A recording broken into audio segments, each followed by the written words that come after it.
John Wick. Need I say more?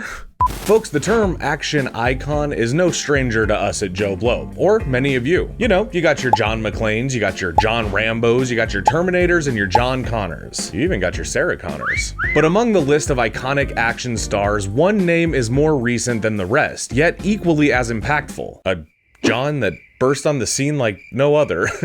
Folks, I'm talking about John Wick. Obviously, Keanu Reeves has made this character an absolute standout among action cinema of the last 15 years. Not only has this movie spawned several sequels, but it's also gotten spin-offs and TV show spin-offs. So I mean, like, the lore of this world has just grown off of the back of Keanu Reeves. But what is it that makes this character and this franchise so rewatchable and revisitable? And how were they able to do it at a time when it seemed like action movie heroes were dead? Let's pass it over to Chris Bumbray and get into it.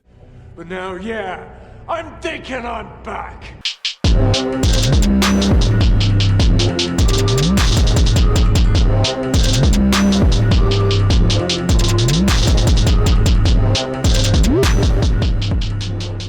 One really has to hand it to Keanu Reeves. The guy has a knack for starring in zeitgeist-defining action films, with him having led Point Break, I don't care!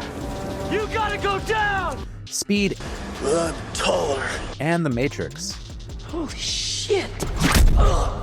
Yet, perhaps his most iconic character, John Wick, is the most unlikely success story of them all, as it was seen as an upstart indie flick which came really close to going direct-to-video, only for it to become one of the most successful action franchises of all time, and a property that's unlikely to die anytime soon, even if its own hero's survival is kinda up in the air right now post John Wick 4.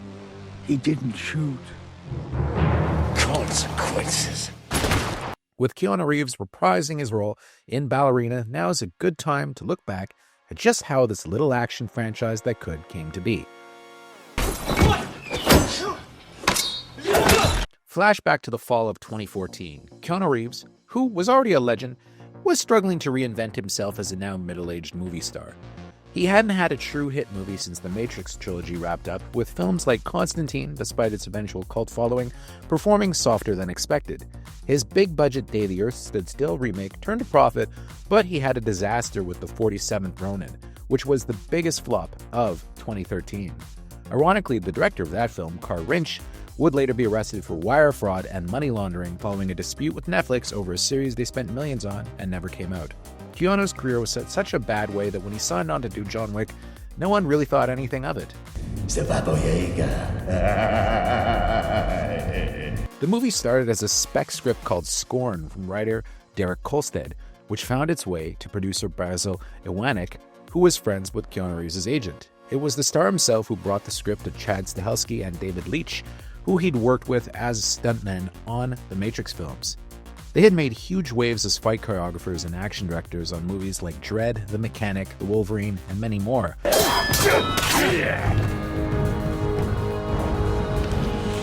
They had started their own company, 8711 Productions, and were keen to direct a movie of their own. John Wick would be that movie, but with Keanu's star power not what it once was, the budget was low, between $20 and $30 million, and had to be raised independently, with even Eva Longoria, Desperate Housewives, aboard as a partial financier. The silver lining of this low budget, however, was that Stahelski and Leitch couldn't afford CGI or multi-camera setups and had to do all the action for real. It would also be made independently. Some more controversial story elements, such as the death of John Wick's dog, would be left intact. And, of course, this is what made John Wick such a sensation, with Reeves, who was already proficient in martial arts and weapons handling, being given a crash course in stunt driving and various martial arts disciplines including judo, Japanese jiu-jitsu, Brazilian jiu-jitsu, and, of course, tactical gun training with the Los Angeles SWAT team and Navy SEALs. Guns. Lots of guns. When the film was done, the directors took their time crafting it, seeking input from previous collaborators such as James Mangold. But no one wanted the movie, despite a very strong supporting cast that included Willem Dafoe and John Leguizamo. You fucked up his dog. That's what you did. You fucked up his dog. That's crazy shit, man. Mere months before it came out, it screened for industry buyers, and Lionsgate was the only company to make an offer, and they decided to distribute it through their affiliate, Summit Films, which of course were best known for the Twilight movies.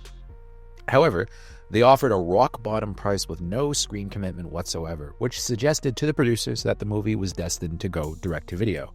This had more or less happened to a few previous Keanu Reeves movies, including Man of Tai Chi, which he also directed, and would happen to various others like Knock Knock, The Whole Truth, Exposed, and several others. What saved the movie was the fact that it had screened at Fantastic Fest in the fall and absolutely rocked the various screenings they had. It was such a festival favorite that the supply couldn't keep up with the demand, and they had to keep adding screenings. Suddenly, Lionsgate, seeing how much the audience absolutely loved it, had some faith in their movie. They decided to give it a theatrical run with even a small-scale IMAX release, although the advertising budget was kept fairly low. While considered a big hit now, it was actually really only a modest success, making $43 million domestically. Good night, John. Good night, Jimmy. Which was probably about $30 million than anybody expected it to make, and it made about the same money overseas, so that was about $88 million in all. Yet, it cost so little that it actually turned a profit. Now, that could have well been the end of the story, and indeed, Keanu Reeves didn't really do much for him afterwards because he went on to do a bunch of movies that more or less went to direct-to-video or were a relatively low budget, such as Replicas, which is not a good movie. John Wick gave everyone a nice little win. But Lionsgate, perhaps sensing that this would be a franchise that could grow like what happened with New Line when they did the Austin Powers movies, Yeah, baby! were smart enough to greenlight a sequel, which would be directed by Chad Stahelski alone, while David Leitch went on to make Atomic Blonde and Deadpool 2. So the budget for this one was still thrifty, with it costing around $40 million, which was really bargain basement for the era. It was a wise choice, with the film doubling what its predecessor made.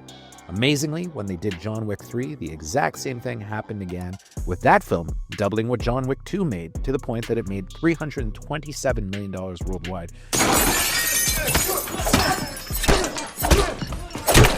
And was the first true blockbuster of the series.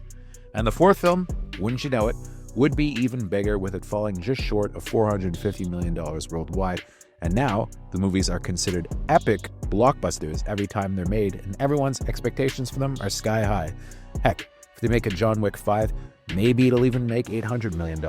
Stranger things have happened.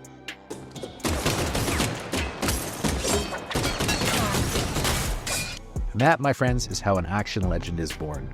While it remains to be seen if John Wick will indeed return in a fourth film, although I'd be willing to bet serious money that he will, Lionsgate, who arguably made the steal of a century when they acquired the rights to the original film, have already got a spin-off, Ballerina, coming to theaters, which includes a special appearance by John Wick himself, Keanu Reeves, who is proving that he's not at all over the character.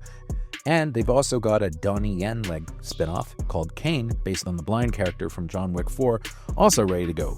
Plus an anime that tells the John Wick origin story, which Keanu Reeves is committed to voicing, ready to go, a TV series, and many more. So that's how an action franchise is made from the ground up, and boy, what a success it has been.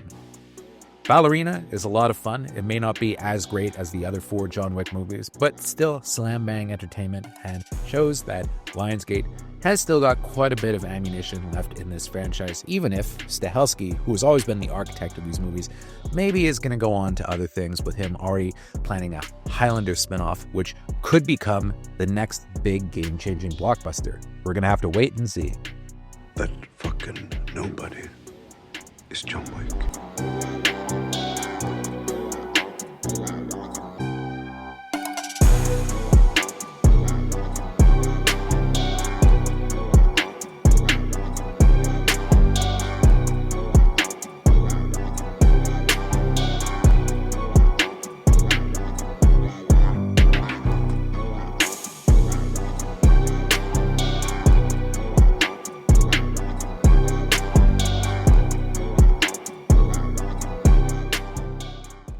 Thank you for clicking on our video, everybody. If you like what you saw here, please make sure you like the video and subscribe and share with your friends who like this sort of content. JoBlo was created by movie fans for movie fans, and we appreciate your support.